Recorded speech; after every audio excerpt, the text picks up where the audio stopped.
Hey hello guys, তো সবাই কেমন আছেন? আশা করি সবাই ভালো আছেন। তো আজকে আমি যে বিষয়টা নিয়ে কথা বলতে আসলাম, আসলে আমাদের বাংলাদেশের মেগাস্টার সাকিব খান, আপনারা কিন্তু সবাই জানেন নতুন একটা সিনেমা মুক্তি পেয়েছে। তো সিনেমাটার নাম হলো বরবাদ। তো এই সিনেমাটা আসলে কেমন সিনেমা, আপনারা যারা দেখেছেন তারা অবশ্যই জানেন যে আসলে এই সিনেমাটা কেমন সিনেমা। এটা একটা রোমান্স অ্যান্ড ভায়োলেন্স মুভি।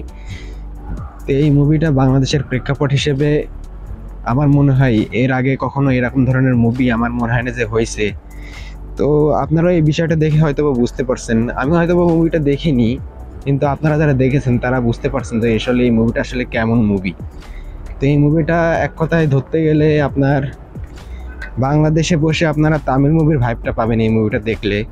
তো আপনারা যারা এই মুভিটা এখনো পর্যন্ত যারা দেখেননি, তা আমার মনে হয় যে এই মুভিটা আপনাদের দেখা উচিত।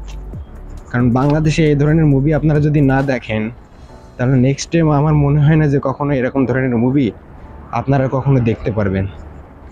তা আপনাদের কাছে আমার একটাই কথা থাকবে যে আপনারা মুভিগুলো দেখবেন।